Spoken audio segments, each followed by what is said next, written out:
Welcome to another edition of After the Whistle, Wednesday, November 20th. Man, the weeks just keep going by fast. We almost at the end of the year, man. I'm here, Todd here. Fairly nice outside today. Fairly. Yeah, it started off cool.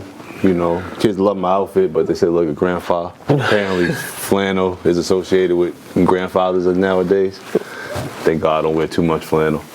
I mean, the other day, you gotta stay warm, man. It get cold easily nowadays. And I told the kids the other day, I said, yo, when it comes, when the cold hits, ain't nothing cute about being warm, bro. For real. I do not care about being cute while I'm trying to get warm, bro. Facts. Just trying to be warm. I just saw something the other day. Well, last night, actually. What's up?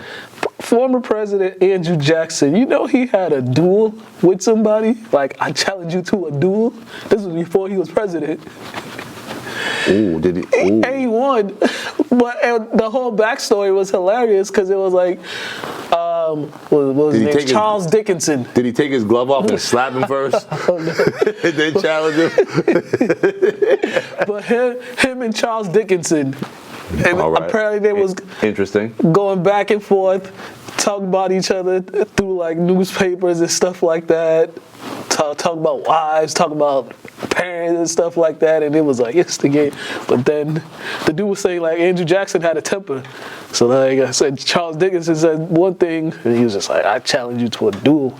But they had to go. It's a whole funny story. I was watching. I was dying. What type of duel was it? Okay, I wasn't sure if it was swords. No. So it was how many steps they take before they turn around and shot? And dude didn't say it, but he said what Andrew Jackson did. Like he wore something so when Charles Dickinson shoots, it won't like go through. Kind of like he created his own bulletproof vest, kind of. So then when it was Andrew Jackson's turn, like he said, the gun jammed. So that normally in a duel that automatically counts as an attempt. But he's like, nah, this didn't work. And then shot the dude and killed him. Yeah, the whole thing was hilarious. I'll send you that thing if I can still find it. It was like Charles Dickinson? Charles Dickinson, not Charles Dickens. It was hilarious. Okay. It was hilarious. But the way the dude was telling it was just so funny. I was sitting there dying, but I was like, yeah. Former President Andrew Jackson was out there challenging. And that's how things used to be done back in the day. I challenge you to a duel. And people think they gangster now. Yeah. Imagine you talking trash to somebody at a party, he's so fed up, he's ready to murder you. Like, and not awesome, I'm gonna get you when I see you. Like, nah, he calls you out. I challenge you to a duel. Like, you know what I mean? Like, do it in front of everybody, and everybody go outside, and y'all take y'all 8 paces and turn around. And I think, and the dude said that they had to do it in like northern Kentucky or some state, cause like where it was regulated. Yeah, because who regulates a duel? Say John Wick.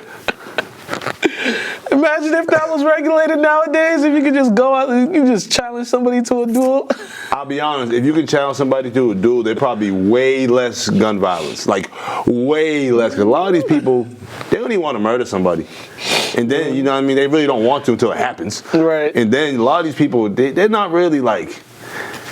They can shoot in the crowd, but when you got to like one-on-one, it's like, all right, this is a decision that I might not. One of us ain't walking away from this situation here. Yeah. You know what I'm saying? So when it's like, when you know your life's on the line, it's different. It's like walking the plane. Yeah. Like, you know, like, oh, damn, I can't turn back around and get on this boat.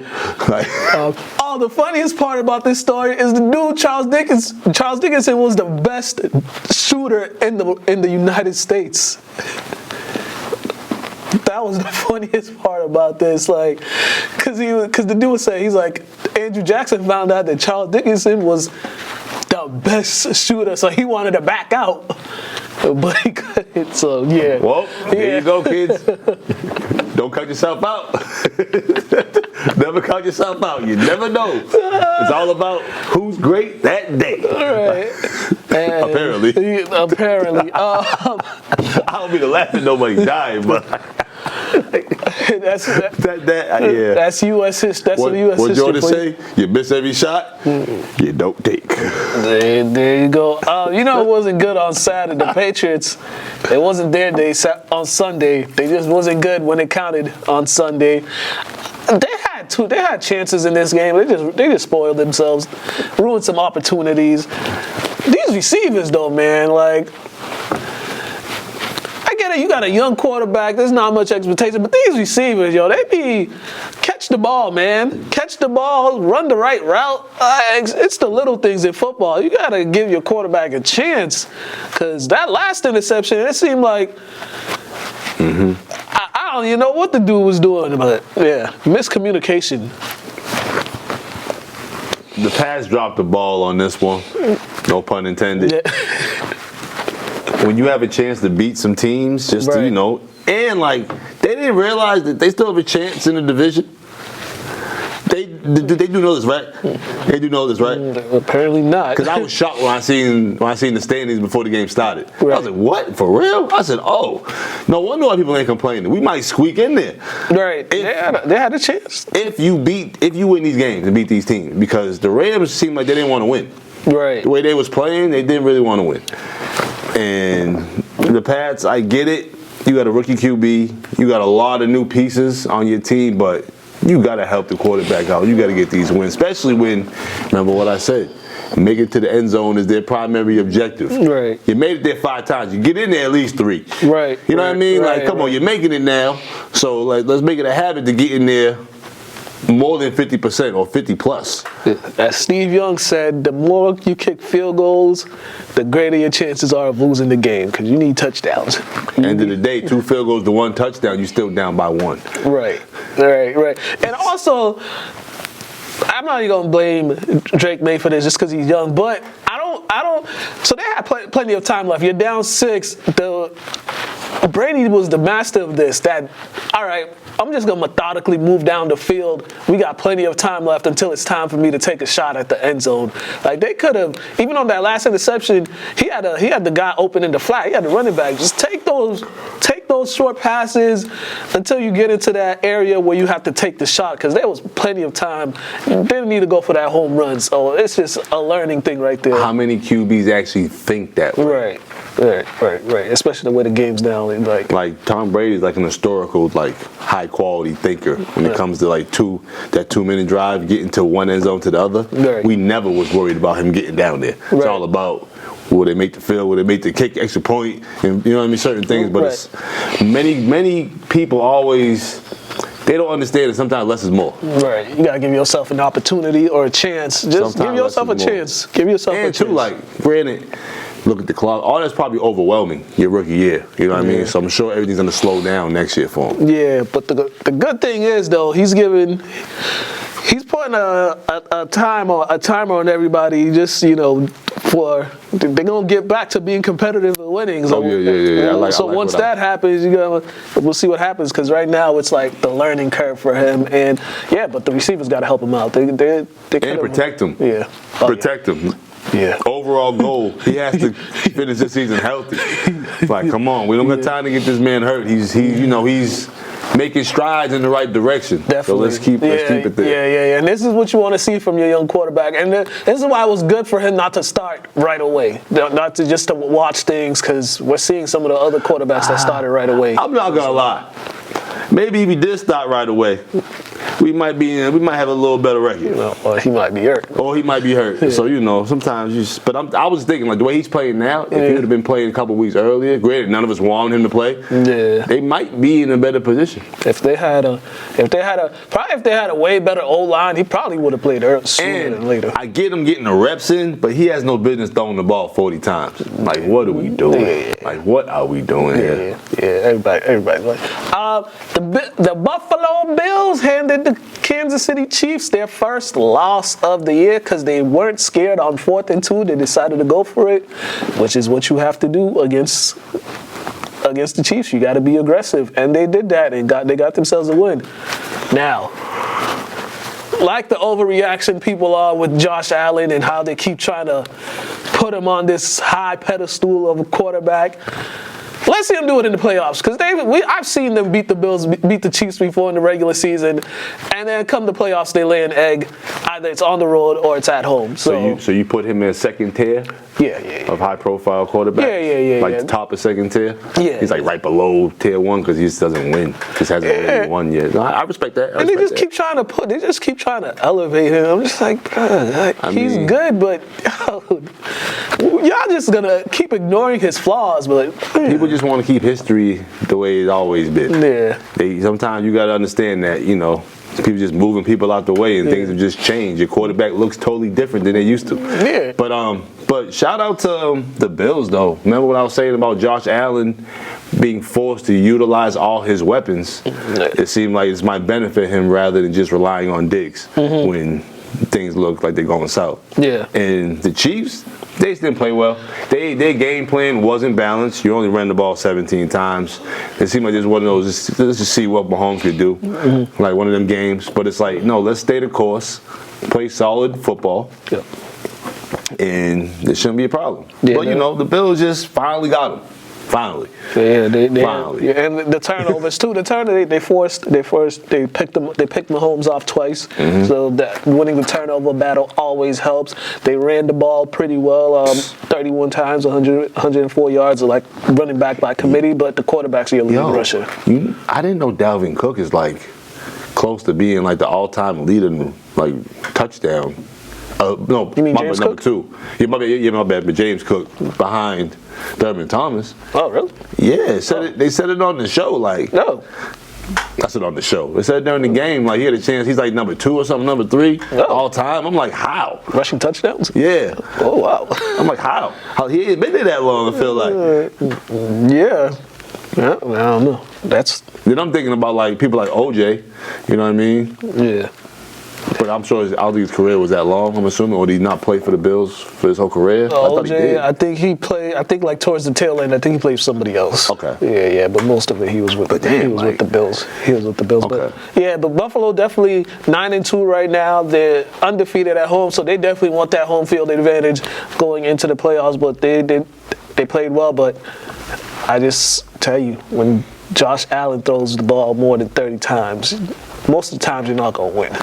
This time they did win, but that's one thing you got to keep in mind when they get into the playoffs is his attempts, because we saw last year when they cut down his attempts, his efficiency went up, his percentage went up, but the turnovers he cut the turnovers down a whole lot. So he's still bound to be like, all right, I'm just gonna throw this because I got the arm and I think I can make every throw. But and also the Chiefs, good thing they lost, because you don't want to keep winning and then.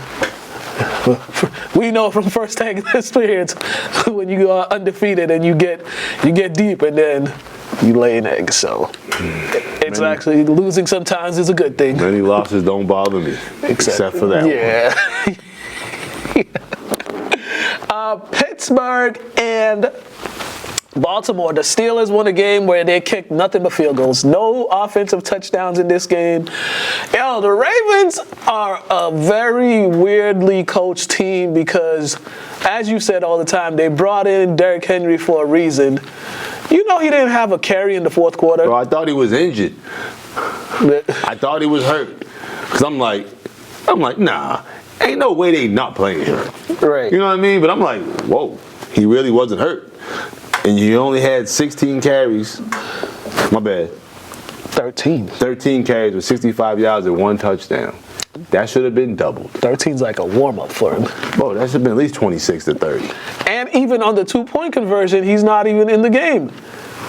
At least have him in there for decoy or something. Because this one wasn't impressive to me by Pittsburgh, because also Ravens receivers catch the ball, man. Each one of Lamar Jackson's 3 interceptions this year is because the receivers had the ball in their hands and they just couldn't catch it. Tips and so it's kind of like catch the ball. Yeah, that's bad. I mean, also too, they gotta be more disciplined. Yeah, way more disciplined, because those penalties started to affect them towards the end, because they were getting even dumber penalties at the end of the game. So just an overall bad game for them. But I never want to see a box score when Baltimore only runs the ball 20 times, 19 times. Not even 20. You're right. Like, what are we doing here? So I just feel like I don't know if this one of those, we're playing the Steelers, whatever. Which is a game you're supposed to run the ball. But remember when I was saying about with Russell? I kind of see why that's such a big thing. Because he didn't throw a touchdown this game.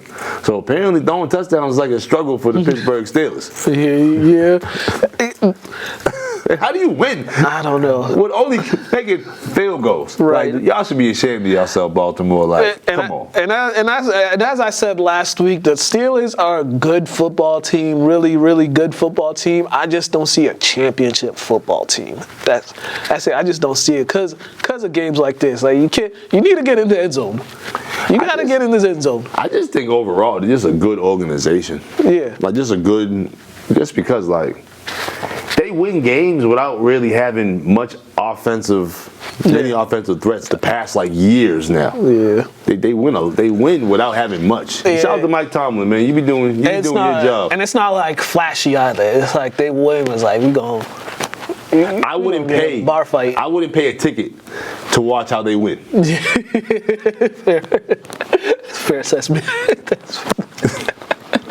Very fair, but in sports, there's only two columns: wins and losses. Yep. All that matters is if you in that right column. Philly, this team looked weirdly bad early on in the season, but for somehow they're 8-2. They defeated the Commanders, and what do you think? The running back that the Giants did not want to pay, but wanted to pay the quarterback, is actually playing like the running back that was drafted to play. Like he looks like an all-pro. He's the reason why this Philly engine is rolling. And yeah, as we can see what's going on with the Giants and what's going on with Philly, it's like, all right. Well, I like that Philly wasn't trying to prove a point that their quarterback could be a quarterback. I like that they ran the ball 40 times. I like that they're like, you know what? Let's chill. Oh, my phone went off. Distracted me. Let's try not to overwork our quarterbacks because they know they're going to need them. Right. You use your workhorses. Your running backs have always been your running backs and fullbacks have always been your workhorses. So you might as well utilize them. And Saquon definitely had a point to prove this season because because of the way that the Giants handled everything, but just like how they treated him, like making it seem like he wasn't an integral part to their offense. As you can see, he was. And Jalen Hurts is the biggest beneficiary from having Saquon in that backfield. And also they're healthy. Their receivers are back fully healthy. Defensive guys are back fully healthy. So they're playing really well. In Washington, they're going to look at this. They're going to bite themselves in the foot that fourth quarter, allowing them to score 20 points in the fourth quarter. They didn't play well in that fourth quarter at all. I mean, they've been playing well all season, so I just figured it's probably just one of them games for them that just fell apart towards the end. Because look how they won a few weeks ago at the end, so something's bound to happen. Yeah, and it was such a big division game, too, so you want to have these type of games, but they won't. And the Eagle is like the upper echelon of the NFL. Yeah, that division's trash, too. It's only them two. It's only them two. Yeah, I just mean across the board. Yeah. You got, who we got? We got Chiefs. The Bills are pretty good. Ravens they're kind of dropping a tad, but like Eagles, And I just like how the Eagles do, even though their coach is kind of I think they be winning in spite of their coaching, but we're not going to talk about this, but I'm going to say this: Cowboys is about to suit up, bro. Oh man, like awful. But next. We've been doing their season. So their season was over when Michael Irvin gave up on them. Yeah, I just couldn't believe how bad they got smacked. But we ain't gonna waste our time on that. Just want to throw it out there. Another team that's kind of up and down right now, San Francisco. They dropped onto Seattle. Like, what is going on with San Francisco? They're not looking too good right now. They're not looking. Did Debo play? He did play. But he didn't really get no. I think he had one catch.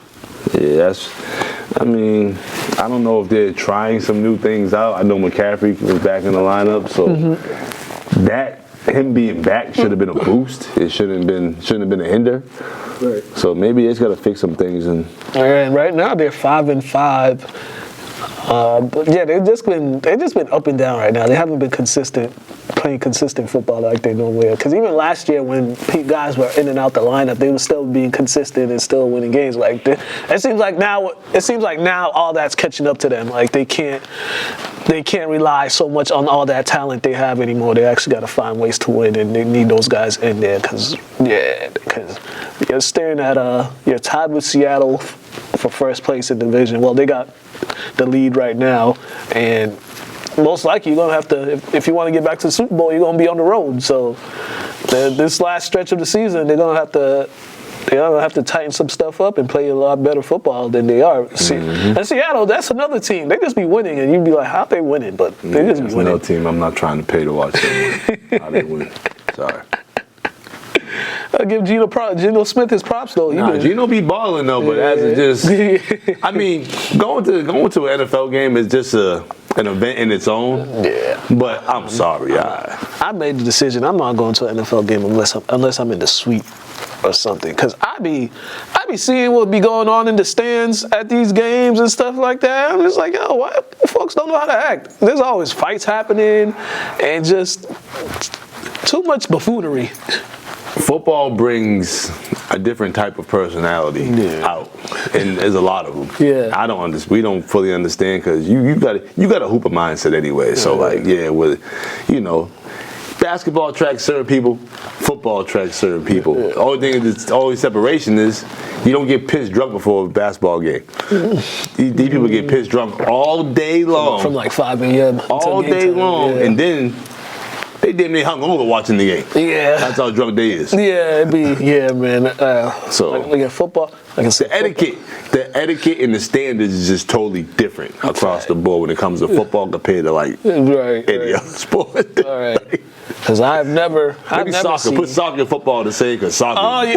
Well, yeah. Well, with soccer, it's like national pride. It's like country prides and stuff like that. Like they got the flags. Think about it. Yeah. Football, it's like state pride. Yeah. So you put them in their own little entity. I wonder what would happen if you get like a soccer crowd and a football crowd all in one vicinity. And I ain't talking about like U.S. soccer crowd. I'm talking about the international. Because I say there's the difference between like the U.S. crowd and the international crowd. They're actually there to have fun. They do. They're actually there to have fun and have a party. They turn it into anarchy. Yeah. Anarchy. Not just a problem, not a situation. Straight anarchy. Half the stadium burnt down. Right. Other half the stadium torn down. Yeah. How you get tools in the stadium and tear it down? Like what? Like how is it even possible? Yeah, man. Speaking of that, I think the World Cup the Olympics gonna be in the U.S. in a couple years. I have to catch some of these soccer games though. Yeah, definitely. Catch some of these soccer games and be in tune with the international crowd because that's the only soccer I'll watch. Or football, to be respectful. Yeah, I'll go to those games just because watching on TV. It looks like a party in itself. Touche. Bengals are not having a party this year. Everything's going wrong, and I don't blame Jamar Chase for what he said. They pay you to make the field goals. Make the field goals. The kicker missed 3 field goals. What's wrong with that? 3 field goals, and you lost by what? 3 points, I think. I don't understand what's the issue with what he said. You get paid to do a service and do the job, especially when you have 3 chances to get it done. It's not like one chance he's on your back about it. You had 3 chances to get it done, man. You lose by a touchdown, 9 points right there that were missed. And that's all you do. Sorry, I get it, but we don't care to get it. That's all you do. Yeah. Especially when they were down like 27-6 at one point, and they came all the way back and put themselves in a position numerous times to take the lead and all of that, and you just shanking the field goals. I see why Debo grabbed that field goal kicker by the face mask last week and slapped him because, hey man. I mean, they want to be part of the team, but in order to be part of the team, you got to show your worth. Right. Make field goals.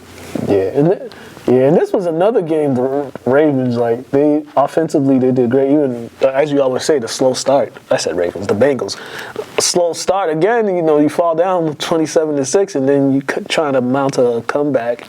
But it takes a lot of effort. You need to stop digging yourself in the hole. Quietly, the Chargers are having a really good season. They're just the Chargers, and nobody's really paying attention to them just because one, they're in LA, which they shouldn't be, and two, yeah. Yeah, and two, I mean, yeah, they are balling, they're doing their thing. I like what Herbert's doing. I don't like that he's a elite in Russia.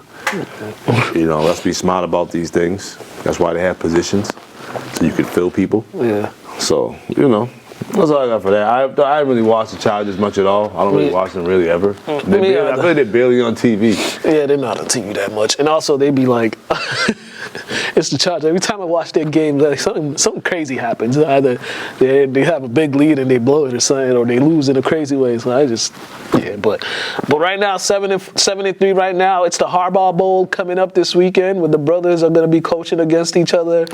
7-3 Chargers against 7-4 Ravens. Good playoff implications too, as far as like seeding and all that.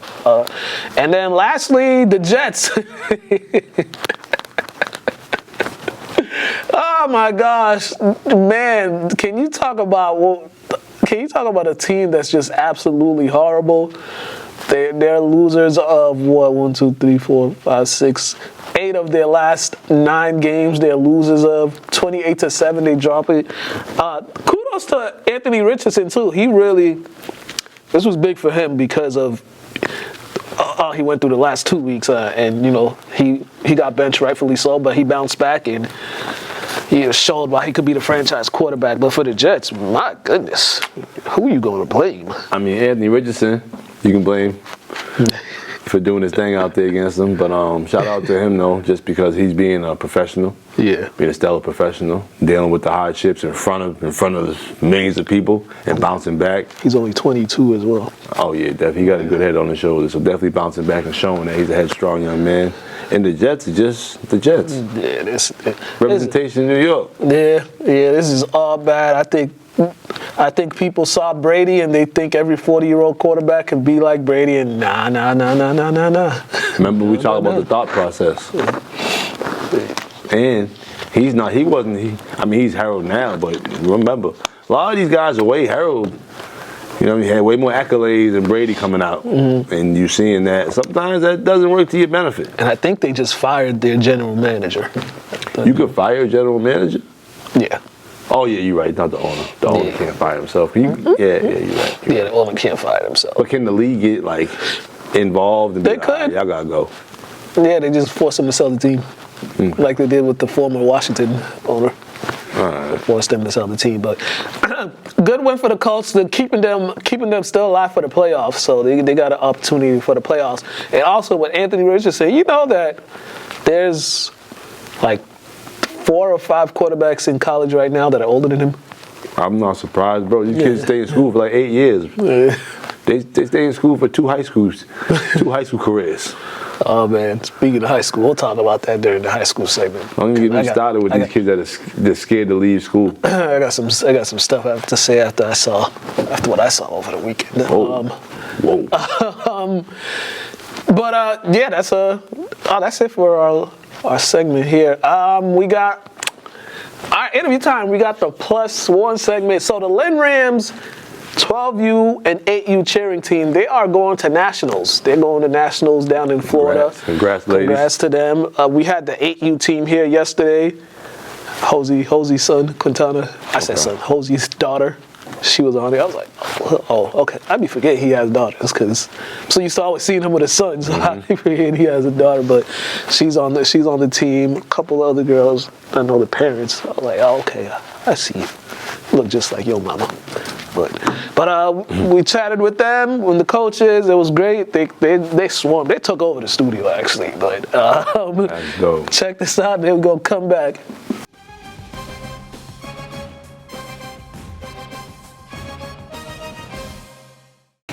Hello and welcome to another edition of Athletes Corner. We got the Lynn Rams cheer team here. It's packed at the desk here. Yeah, we're all waving. First off, National Bound. Yep. How y'all feel? Good. Okay. Coaches, I'm gonna talk to you first.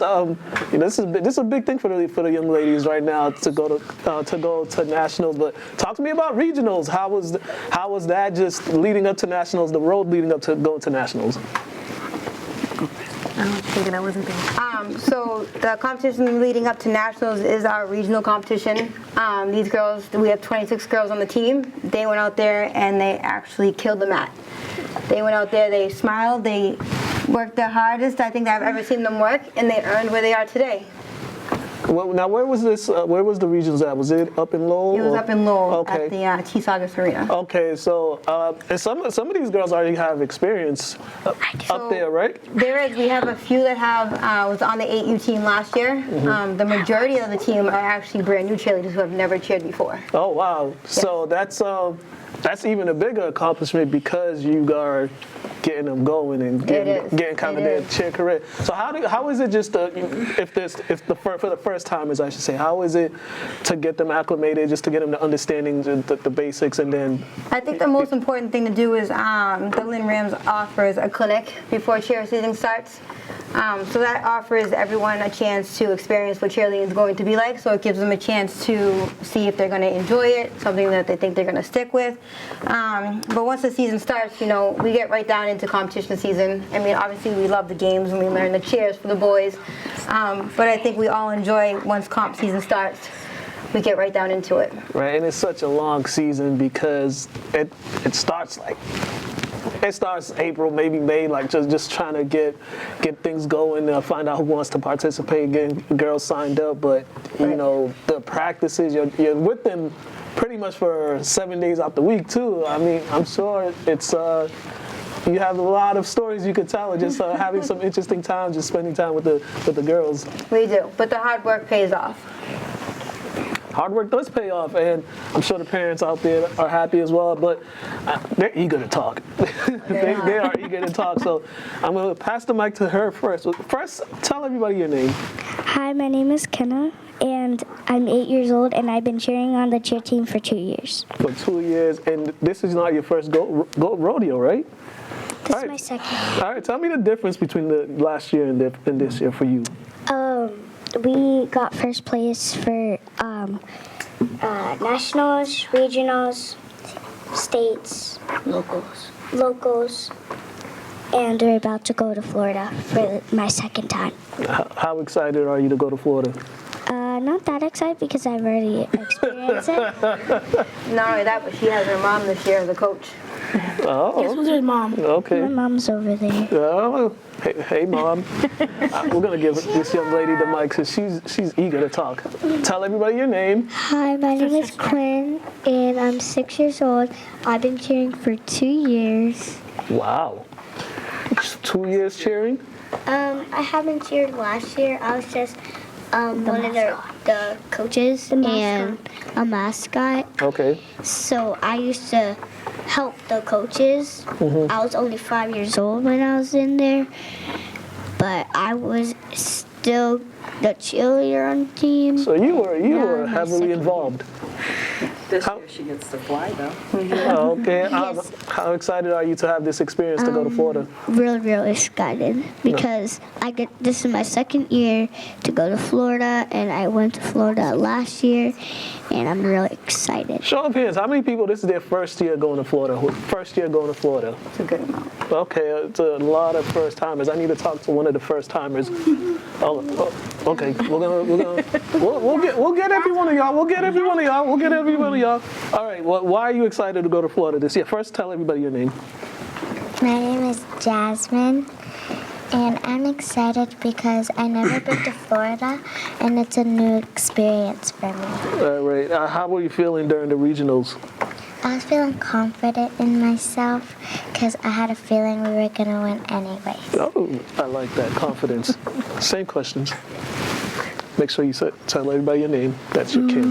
My name is Jalea, and this is my first year cheering, so I think I'm really excited. But I've been going to Florida for 5 years. Okay, what got you into cheering? What made you decide to start cheering? Cause my mom wanted me to cheer, cause my older sister was a cheerleader. Okay, that's good. So what are you looking forward to in Florida, besides the nice weather?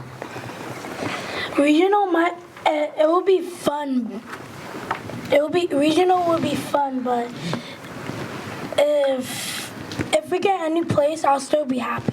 Okay, you're going there to compete. Who? She wanted to talk. She was eager. That's her sister. That's your sister? Twin. Okay, twin. Make sure you tell everybody your name. Hi, my name is Aaliyah. I am 8 years old. And one thing I am happy about going to Florida is because it's also my first year cheering. And one thing I'm happy to go to Florida is because... It's Florida. What got you into cheering? Because my older sister was cheering, and my mom thought it was a cool thing for us to cheer, and because my auntie wanted us to cheer so she could look after us. Okay, that's good. Coaches, it seems like the cheering is kind of like a family. It's like a family thing, and also something just to give them something to do, a little extracurricular activity. How important is that for them to have these extracurricular activities and get these experiences at a young age? I think it's very important because it keeps them out of trouble, keeps them active, it keeps them disciplined, and it's just something fun for them to do. And this is a sport. People don't realize cheerleading is a sport, and they put a lot of hard work into it, and I'm proud of all of them. And as parents too, just seeing them, the happiness they're getting from this, it seems like they really enjoy it, and they really enjoy being around each other during these times as they get ready for these competitions. Not always, but yeah. It's a grind. We're all girls here. Yeah, right. Just the whole Lynn Rams organization the last couple of years too, it's really, there's been a few national trips, there's been some regional spotlights, they're really getting a lot of recognition these last few years, and the organization is still so young. How do you feel that has helped the organization grow these last several years? Just everybody being committed, and we're all like one big happy family. We all commit to our children. We all commit to this program. We commit our time. There's a lot of volunteers, and we just rally together as one big city or town and just make it happen for the kids. Yeah, definitely. It's all about the kids.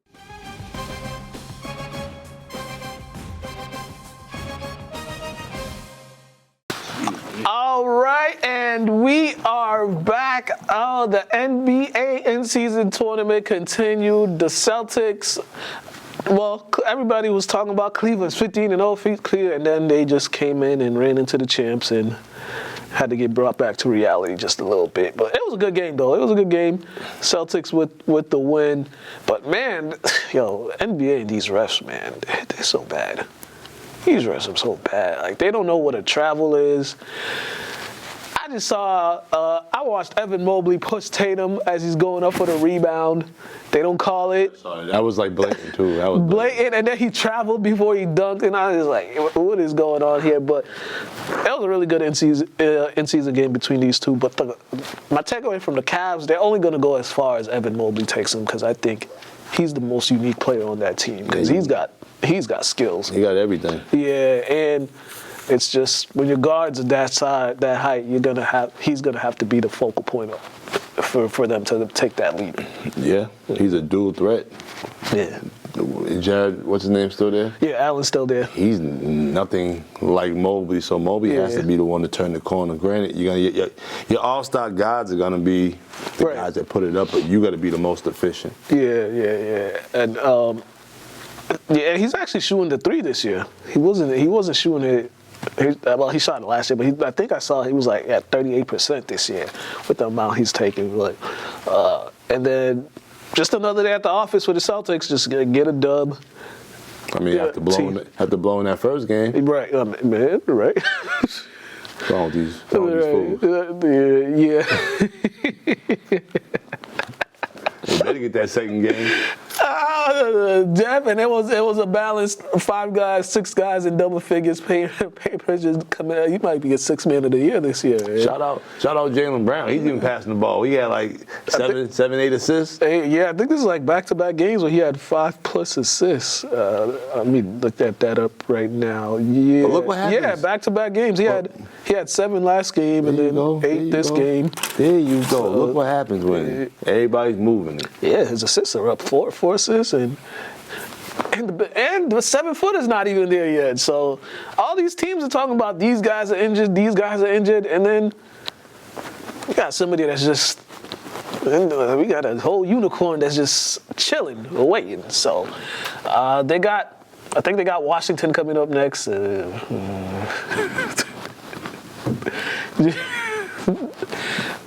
don't know. They got Washington on Friday, but man, one of them franchises, they just need to disband those guys, man. When they gonna bring back the Wu-Tang W? Yeah. When they gonna bring that back, the blue uniform? I was just thinking that, like we're fortunate enough to be alive, and like we remember when the Bullets got switched to the Wizards, bro. Yeah. Like, they gotta bring them unis back. Yeah. Other in-season games. Other in-season games, San Antonio, they won. They beat OKC 110-104. I watched that game. It was actually a good game. I think 4 of the leading scorers were out. And bunch of short guys out there hooping. Yeah. Vince Staples out there. No 7-footers out there, which is rare. Right. I mean, Zach Collins, he don't play. He don't play like 6'11". They listed. I'm talking about them, them 7+ers. Them lurches, them door openers. And then the Lakers, they beat the Jazz 124-118. Dalton Connect, he had 39, I think. He had a career high. I think he made like 9 threes or something like that. Boy, that boy good. Yeah, he is good. Yeah, he had 37 he went 9 for 12 from the 3-point line. So, yeah. More games coming, but that's the NBA part of this. John Jones was whooping behind this weekend. Oh, man. You want me? Go ahead, man. Shout out to John Jones, the greatest for we seen so far. Say he only fighting like champions. He's not. Yeah, as he should. Yeah. As he should. Yeah, I mean, hey, man, when this dude's on his... He's showing when he's focused, he ain't to be messed with. And defended your lightweight belt, heavyweight. It's like, bro, you should be able to pick and choose now. Ain't all that you fight who we pick. Nah, bro, I'm the champ. I've been the champ. Right. Nobody's taking it from me, so I pick who I fight now. Nah, facts. And he's the draw anyway. So. Yeah. People want to see the stars. Well, boxing. Mike Tyson and Jake Paul oh my gosh. So apparently people are having issues. Netflix turn to a softcore. All right. There was people having issues watching the fight because Netflix was buffering and things weren't working the way they're supposed to. And all I say is this was just a big old fleece. They fleeced everybody. But, I mean, people got what they wanted. They saw Mike Tyson. No. But he was an old man. Nobody really got what they wanted. What they wanted to see him knock somebody's head off their neck. Yeah. That ain't happened. I heard he was biting his gloves. Like my dog, I told you before the show started, my daughter asked me about the fight. I said, well, since my daughter asked me about it, I'll put it on. Once I reminded her that there was 2 more fights before the main fight, looked at me and said goodnight. So, and then I went about and turned it and continued watching something else. Yeah. So we were saying for the show, like, we don't really have too many childhood heroes. I don't really have many, but like, watching Mike growing up, I can't see that. I can't. Nope. Can't see that. Can't watch that. Yeah. I have more respect for that man to watch him go through that. Sorry. Yeah, and just the whole idea of a damn 60-year-old man fighting a guy at 27, that's it's like, what are we doing for here? For a 27-year-old man to even think that's cool right. is crazy. Right. For him to walk around with his chest out is nuts. Right. And then for you to get mad at people asking you questions about when you're going to actually fight a real boxer is ridiculous. Right. So, like, get over yourself, man. Like, yeah, the only thing to give him credit for is for him getting the money, the promotion, and the draw, like getting all this attention. But I mean, the funniest thing when kids was asking me, "Oh, Jake Paul did win," I said, "He's not gonna pay himself. Right. How is he? He's not gonna win anything. Right. Like, like, what are we talking about here? As I said last week, I just want this dude to go away, or just this whole Jake Paul thing to go away. But it's not going to go away because there's people that actually find this stuff entertaining, and I don't get why. But what it is it's the new pros versus Joes. Yeah. But the pros actually lose now because they're so over the hill and they're getting paid to lose. Mm-hmm. Pros versus Joes, they both competed, and whoever won, won. Right. There wasn't no setting things up and paying people off. That's the whack thing about it. But you know, there's more Joes than pro anything. Yeah. So people are always going to try to. They're always going to want to see the downfall of somebody that they held up in a light and their arms got tied down, sick of holding them. Right. Pedro, what you think about this fight? I mean, overall, a great success in terms of the business, the money. We're talking about 72,000 people in attendance. $18 million at the gate overall, and 60 million viewers around the world. That's an amazing feat, you know. So we got to give it to Jake Paul and those guys. But the illusion that Mike Tyson was going to win. Right. You really got to give it to Mike Tyson. Yeah. He's the draw. You're right, the Iron Mike. But I'm talking Yeah. about, promotion. Oh, I get that. But if there's no Mike, ain't them people showing up. Yeah. Is he able? Can we even call him Iron Mike nowadays, or is it? I mean, once you get a certain age, don't your nickname go away anyways? Yeah, Flat Iron Mike. Oh, by the way, he's going to make, he made $20 million and I think 40 for Jake Paul. Yeah. That's great for him, but like I thought he was already booming with his cannabis business and all this. So like I thought he was gonna actually fight Jake because I thought he was already doing well. But we don't know about people's lives and things that. Maybe he held back because he knew if he really went at him, he probably would have hurt him. And I'm talking about Tyson. My whole point is, once somebody steps in your den, whatever happens to them, that's just on them. Yeah. Like that's his den right there. Like, you know what I mean? You don't. Nah. I mean, more money in your pocket doesn't hurt. Yeah. But as they say, all money ain't good money, and all entertainment ain't good entertainment. And this is one of those cases. Yeah. Real quick. Definitely. Oh yeah, this fight, the robbery. Yes, the second one.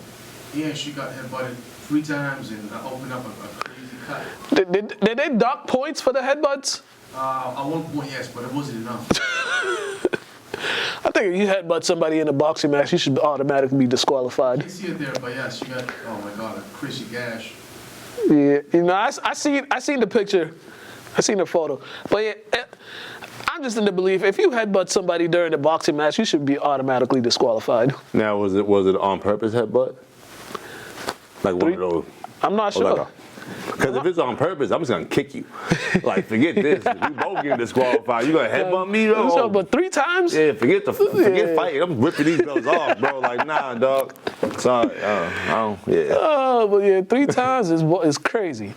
All right, before we get into these interviews and all this stuff, I went to New Balance over the weekend to watch the New England Basketball League prep showcase, pretty much the prep teams, and yeah, all I gotta say is I saw players who I watched last year in public schools dominate and be the #1 options, and now they were just sitting on the bench or they were getting in the game, getting minutes here and there, and I'm just like, what was the point? Like, what's the point? Oh, you know what I'm saying? Like, what's the point? You're trying to get to where you want to go, but now you went from being a man, and now you're one of the guys. Yeah, you just one of the guys. You know, in and out of the game. Can't even show your full potential. It's kind of, and this is. And we gotta have a lot of people need to have a discussion about this whole. Let me get my kids out of public schools and send them to a prep school because I think they're gonna go Division I. Because what's the sense of sending them to one of these prep schools if they're gonna end up to a school that they probably gonna end up in? They would have ended up in if they stayed at the school they're in.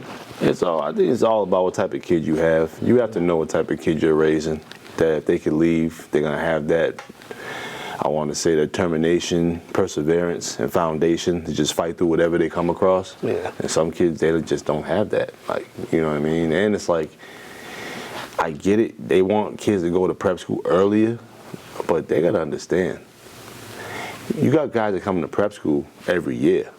Post-grad, transfers, reclasses, so like just work on being good. For one, just believe in your kid that they're gonna be good and just support them along the way and put them in the right positions to improve. And then when they're a junior or senior, they might, you know what I mean, they might transfer out their junior, senior year, or they might do a post-grad, but it's like all this forcing kids to go to prep school to be good, that just doesn't always happen because the kid might not have the drive, they might not have the balls to compete. And that's okay, because they might not be old enough to understand that yet. You know what I'm saying? But like that's why it's tricky though. So, but my thing is, everybody got to just worry about what's good for them to be successful. Don't worry about what worked for Johnny or worked for Timothy.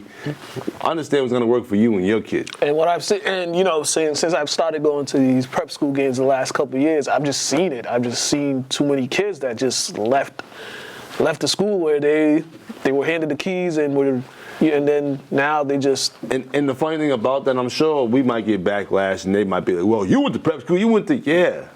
But I was fit to stay in scoring as a 17-year-old senior.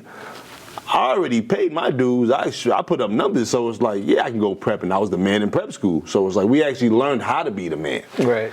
It wasn't like we were the man and we understood what to do in prep school. Right. These kids they're not even the man yet. So how are you gonna understand how to be the man at the prep school when the competition's harder? They're not trying to give you the ball because you just got there. They're trying to show the coach that, like, bro, who are these post-grads? We're here every year. Right. So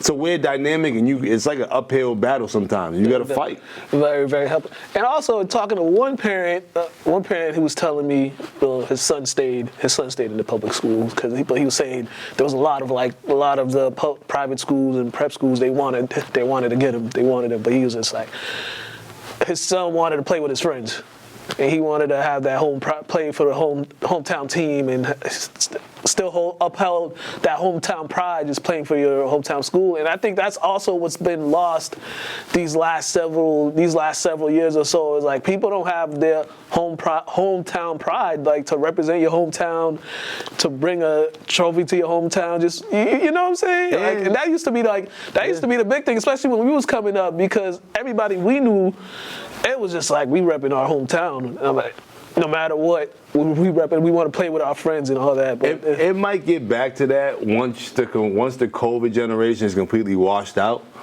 because we're still dealing with kids who don't know what it's like to really play outside freely. Yeah. And that's why we were camaraderie, all that, competing. We see each other throughout the year. We want to win. And yeah, I felt like the older generation, they promoted being prideful in your city. Yeah. So many kids leave the city to go to high school and stuff like, where is there really isn't much pride. The pride's ended with their parents. Part of the prep school situation, you know what I mean? And it's just, these kids just don't have pride. This generation of kids are so bent on, they're told to be bent so in touch with your feelings, but you gotta be in touch with like being a human being too, and like persevering and not getting in your feelings when you have to, when you come across an obstacle to get over it, rather than, bro, I gotta teach kids how to handle their own problems, bro. Like, you know what I mean? Like, it's one of them things. Like, you gotta grow up. And then from a viewer's perspective, you know, everybody always be mad at me, but also, you know, people always be mad at me whenever I be saying stuff. You ain't talking about anybody in particular. Nah. But I'm just saying, from watching all the players and all the teams, especially here in Lynn, we like some teams. Kids are already playing like they won something.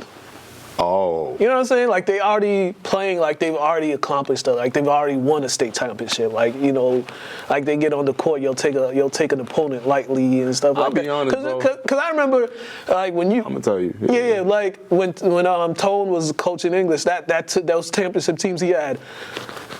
They ain't take nobody for granted. They was smacking everybody. Like, we gonna beat y'all. CB's doing that now with his guys. Like, It's a culture. Right. It's a culture that was created. Luckily, when Tom was over there, we all were over there, and it was like an open door policy. You used to come in there. We had practice, got guys shooting around just because, like, we was never gonna tell the kids they can't get better. Right. And once again, you gotta have guys in place to help that culture and help them understand that culture. Yeah. And you don't take days off. And they used to cry about getting ran so much, bro. But they understood once they seen. But once again, we grew up playing outside, always being in shape. Yeah. These kids have to get in shape. Yeah. So they don't even understand.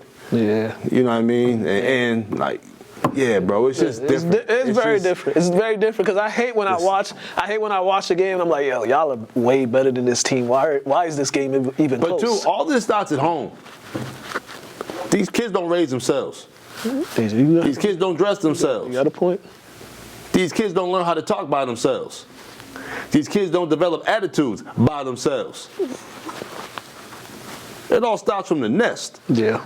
These kids' egos don't develop by themselves. Yeah. So your parents gotta, it's great for your kid to have all that, but suppress some of it sometimes. And like I said, my dad ain't tell me he was proud of me until I graduated high school. That was 17 years of never hearing I'm proud of you. Yeah, you did a good job at certain things, but like, I'm proud of you, not till I did something that was actually important. My mom ain't tell me till I was in my 20s. But you get what I'm saying? Yeah. They saved it for things that are actually important. Yeah. Not just every time you did something. Yeah. So it's like dogs getting treats every time you do something. Right. These are people. Standards need to be held up here. Yeah. Not here, or down here. Yeah. That's all. I had to get that off because we got basketball season coming up after next week. So I just want to get that because there's so much potential with some of with the teams here this year. I just want these kids to be out there and focus and play like they haven't won nothing. Just go out there and play like you have. Well, you haven't won nothing. So go out there and show that you want it. Like you want to bring a state championship to the school. You want it because if you play like you haven't won anything and you actually play like you want it, you'll actually win something. Yeah. I like to see kids win championships. I tell every kid from St. Mary's, you better get you one. You can't get you three though. Yeah. You can't get 1 or 2, but you can't be ahead of me now. But we just want to see every kid be successful, and we want this city to continue to create champions, man, so they can go on and be champions elsewhere, be champions in life. Definitely. My bad, Pedro. We got off schedule with that one, but that had to be said because, man, some of the stuff I saw. I mean, it's sports related. But let's go to these interviews, and we're going to come back. Interviews, highlights, we're going to come back and wrap it up. All right, Coach, this game was, last time I talked to you, you talked about winning the line of scrimmage. This game, I think, was the epitome of that. You guys dominated the line of scrimmage from the first possession, forcing the 3 and out. And then your defense, they really came to play today. You held Shane to, I think, like probably 50 yards or so. He didn't have no big runs. What can you say about that side of the ball today? I think every week, I know we had the one hiccup a couple of weeks ago, but I think our defense has played really strong all year, and tonight was no different. Line of scrimmage was dominated both sides, but I thought the way we ran to the ball, 11 hats, we tackled well. We kind of bottled them up. We prepared hard for it. They had our full attention. They're a really good team, and they had our full respect. But I thought our guys, they had a purpose tonight. They knew what they needed to do, and I thought they executed the plan perfectly. All right, you guys. They scored and then they forced a turnover, so they kind of almost had some momentum to go into the half to cut it to a 1-score lead. But then your defense, once again, they forced the interception. Then you could begin the half with a kick return for a touchdown and then another turnover to get another touchdown.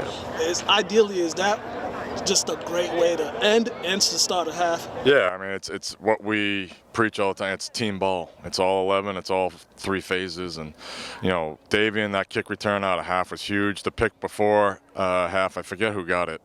Was it Jackson? Jackson Tucker. It was a huge play before half to keep that, stem the tide there. And then Davian obviously opening the half, and then Lucas Pelletier gets the pick after Davian's touchdown. It was just downhill from there. So it was a great response out of the room at halftime, but I thought in totality of the game, it came down the line of scrimmage. I thought our edge play on defense was outstanding. Familiar territory again, you guys are one step closer to getting back to Gillette Stadium with the semifinals next week. Not against either Needham or Central Catholic. How much do you look forward to these opportunities for you guys to have another chance to bring one back here? Yeah, I mean, that's why I came back to coach here. I had a great experience here as a student athlete, and it's different here. The expectations are through the roof. I mean, we've had a ton of success, obviously, but that's why these kids come here, too. They want to play in the biggest stakes and against the best teams, and we've been fortunate enough to do that the last 6-7 years. And this year, they've put themselves in position again, but it'll be a great challenge. You know, either team, they're both really good teams, so we'll find out who it is, and it'll be a great challenge again this week. All right, Coach, congratulations on the win. Mook, thanks for coming on. Appreciate it. Coach, what a way to push the ticket to the semifinals game. It literally came down to that last possession for you guys. Yeah, just the way we drew it up, I think, going into the game. But the kids played lights out. They competed for the full 48 minutes, and it took obviously the full 48 minutes to get this thing. So really proud of the kids, proud of the coaches. It was a great program win for us. Defensively as a key, that team, they're known to use up a lot of clock. Their running game, that's their bread and butter. How are you guys able to slow that down and limit them from making any big plays? Tackling. I think we tackled well. I think going into the game, I knew one of the points of emphasis was going to be that we had to tackle well. And I think on defense we did that. We gave up a couple cutbacks. But for the most part, we prevented any big explosive long runs. I think that's something they had done over the course of the year. They'd had some games where they, 30, 40, 50-yard touchdown runs. And, we limited. We got them a little bit off schedule, I think, too, which is big. You got them in second and third and long for that type of offense is not where they want to be. So we put them in a lot of those situations. And, like I said, the D stepped up. But offense obviously got it done there at the end. We had great special teams. Your quarterback, the poise of your quarterback, not the best throwing performance from him today, but still, he was still able to find a way to get you guys down there. I think that with John and with all these kids, they're not hunting for statistics. They're not looking to throw for over 300. They're not looking to make 15 to 18 tackles a game. They just want to win, and they're willing to do anything that's possible to win. You look at the defensive linemen, taking on double teams and getting cut blocked, and I'm sure they'll be sore tomorrow, but we'll enjoy this one on the bus ride home for a little bit, and then we'll start getting ready for Fairhaven. 2 more wins, you guys are state champions, but you said you got Fairhaven defending champions. You got another tough running back coming in. What do you guys have to do to give yourself the chance to win that game? Yeah, I mean, we're just going to have to be really sound again. Another unique offense to kind of defend, but I think the staff will definitely be up to the challenge of breaking down a lot of film and getting ready for these guys. But whatever we're going up against, whatever offense we're facing, the staff takes it on as a challenge to put our kids in the best situation to be successful, and I think that's what led to a victory for us tonight. Congratulations on the win, Coach. I will take it, man. Thanks. Coach, this game started off with a kick return for a touchdown, and you guys respond with an 80-yard touchdown, and it was kind of a slugfest. Then your defense, they really made the difference in that second half. Yeah. What can you say about your guys today? Yeah, obviously when you start the game down 7-0 in the first play of the game, and then the first half we struggled a little bit, had 3 turnovers, but we hung around. We hung around, we fought, going in at halftime down 17-14. The kids were fired up. We stayed together, we fought, made some adjustments at halftime. In the second half they came out and they just played great. I mean, they were on top of it, and defense stepped up. Offensively got us a couple scores. Defensive pick at the end was huge, but overall it was just a great team effort and complimentary football on both sides of the ball for us. Yeah, and then you guys also, as you say, complimentary football. You guys methodically moved down the field when you guys were down. John got that touchdown, then you guys get a stop, then he gets another touchdown. I mean, was that just the poise of your offense, just staying under control because you knew you guys would eventually get one of those plays that you guys need? Yeah, I mean, obviously we're geared to, we're more of a run offense, and, John did a great job today making his checks and using his own read for us to score that touchdown right before half. But again, I think the credit goes to our offensive line to get the first downs and the touchdowns that we did. And then defensively, the fourth quarter, our defense was lights out, and that's what big turnover at the end. And again, we just play complimentary football. I just couldn't be happier for these guys. And how happy are you guys to bounce back after last week's loss to win a game with this magnitude? Yeah, listen, last week I was not happy, I think to say the least. Coming off the Mercyhurst win, I thought we had kind of taken off and we were going to start playing some really good football, and last week we didn't play well. And you know what? The kids did a great job putting that behind them. and coming out here and focusing on Merrimack and ending the season with a win and a chance to win the Yankee Cup, which they did. And I give all the credit to the kids. They were able to put it behind them, stay together, and find a way to win. Congratulations on the win. Thank you, I appreciate it. All right, fellas, big statement here you guys just made, especially on the defensive side. Only allowing 7 points, knowing how much points those guys put up. What was working defensively? I think we knew coming in. We scrimmaged them earlier in the year. I don't think we played our best, so I think coming in here we had a lot of motivation to win the line of scrimmage. I think we did that, and even when they made big plays, I think we settled back in and made some stops. So 5 turnovers, I think, something like that. So defense did a really good job today. 3 and out, start the game, then another one. Right before the half, you forced a turnover. What did you see on that interception? I think it was Anthony Ragosa who tipped it, so it was a great play by him, and I dove for it. So shout out to him because that was a great play. And coming into the half, you guys started off well again. You get you returned that kickoff for the touchdown to boost the momentum. Walk me through that. They kicked it to me earlier. I saw the lane. I didn't get there, but I got another chance coming into the second half, and I saw the lane, and I took off. And when I take off, it's hard to catch me. All right, then defensively again, you guys get another turnover, put your offense in a great position. Is that what you guys have been preaching all week, and just giving the offense some good field position? Yeah, we coming into this, we knew, again, we scrimmaged them before, but we knew they had a good offense. We had to do something. We had to stop them. Defense did a really good job, multiple turnovers, back and forth with the offense, giving them good field position to score. All right. You guys final for bound, semifinals bound. You almost did back to Gillette. What's the focus to get you guys back to this Gillette? What do you guys have to do next week, depending on your opponent, Needham or Central Catholic?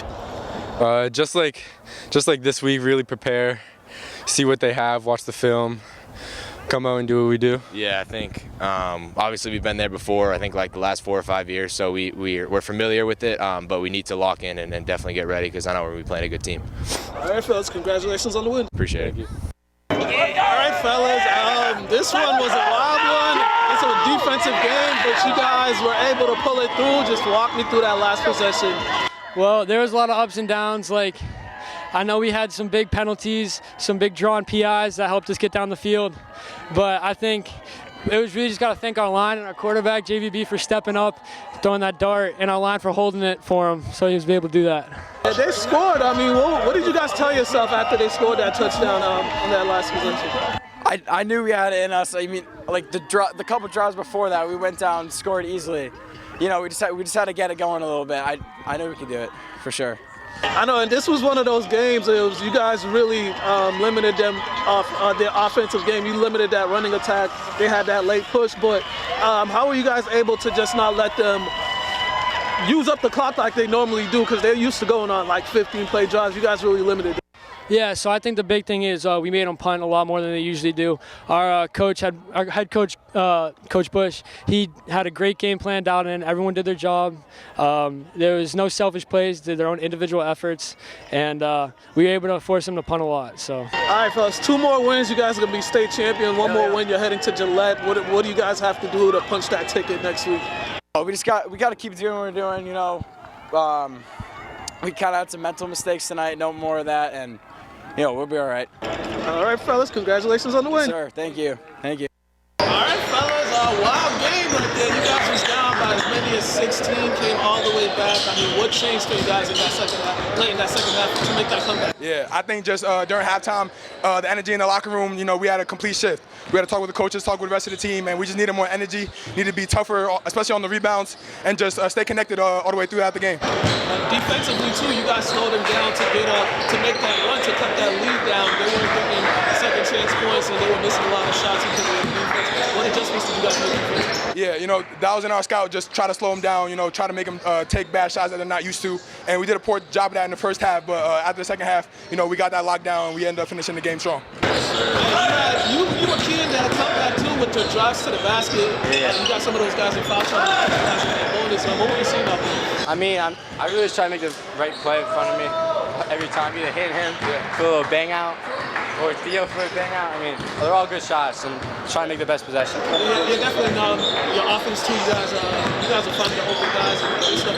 The shots weren't falling early when they started to fall, and it seemed like that got you guys really good. Yeah, we just stayed with our concepts, our plays, made the right reads. So it was good. Walk me through that last possession right there where you guys took the lead. That was a heck of a pass you made down there. You threaded the needle. Just walk me through that. Yeah, so in the timeout, coach drew up a play. I was supposed to catch it up top and then take 2 dribbles, spin back, and then go for that pass. But the pass was out, so I kind of had to improvise a little bit. But we was able to get back to that, stick to our plan, and we're just lucky that it worked out perfectly. All right, 2 wins this weekend. How you guys liking this progression so far early on in this season? We love it. Starting out strong, starting out 2-0. It's a great way to start the season, and we just hope we can keep this roller coaster going, and we can just keep staying strong throughout the rest of our games during the season. Congratulations on the win, fellas. Thank you so much. All right, fellas, you guys got 2 good wins this weekend. This one was a battle. They came back. You guys ended up, after they tied it up, 6-0 run, and pushed the lead, and then you guys got the win on.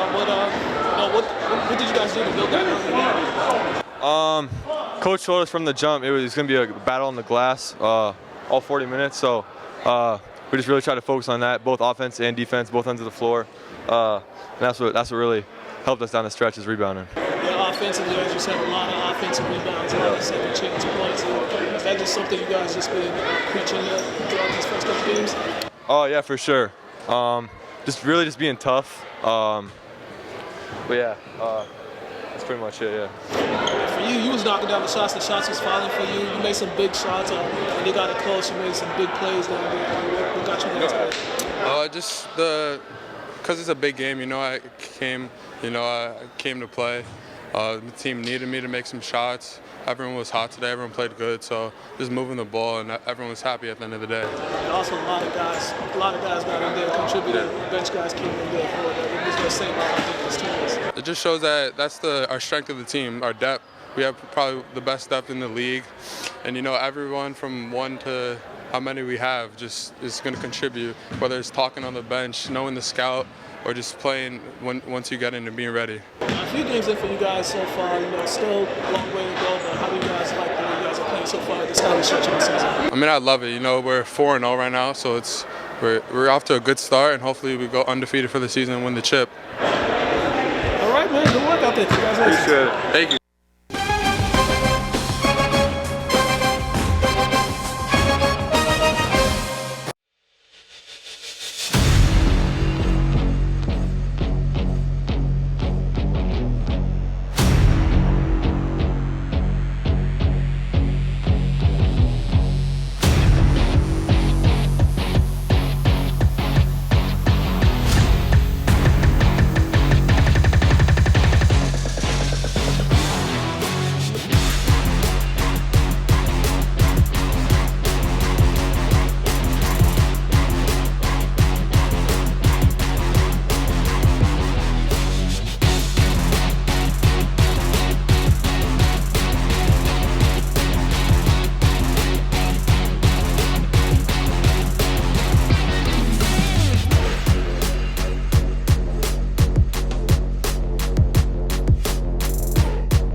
And we are back, and we come to the end. Oh, I tell you how I almost got threatened to get kicked out of the gym a couple weeks ago. Huh? Yes. Why?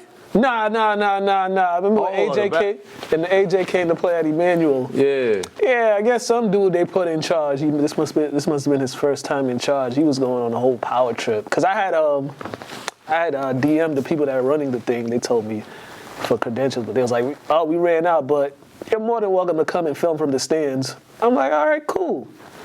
Come in, I set up. Oh, you never took a picture? You took a picture of that message? This dude's like, I don't care who sent you a message. And oh, like, man. Yeah. Oh, he's one of those? Yeah, I was just like, I just looked at him. I was like, all right, cool, man, whatever. I'm not about to make a scene here. I'm like, this is school basketball. What are we doing? But yeah, I just found that funny. He did that to me, and then like two other people he did that to. And it was just like, that'll probably be his last rodeo. Oh my gosh. And the funny thing is, I seen that dude last year when AJ came to town to play. So I was like, man, it's not that serious. But that was probably his first time. First time being in charge of something, probably. Yeah. First time being a big boy. You know, some people, they get power trips and, man, I'm like, bruh. I was just like, all right, whatever. I don't care. But yeah, that was hilarious. It's all right. What they call him, Paul Blott? Yeah. Shout out to former St. Mary Spartans girls who player Olivia Matella. She just scored her 1,000 points yesterday at Emmanuel College. Congrats. So congrats to her. We won't be on the air next week, so we won't be on the air for a little bit. My guy got to go on his vacation. He need a break. Yeah. He been working too hard all year. So catch us outside. Catch us at the gym. Yeah, well, I'll be at Thanksgiving, Lynn English, Lynn Classical, Thanksgiving Day. Kip Tech the day before, St. Mary's Bishop Fenwick the day before that. You know what? I might even come outside too. I might even come to these games too. I might go to the pre-Thanksgiving throwdown at Trios, but probably not. Maybe. But if they try to charge me, I ain't going in. But yeah, I might. Yeah. They be charging. Right down the street. Hey man, Listen, we out of here. Oh, please. We are out of here. Have a good one. Go find me a trio.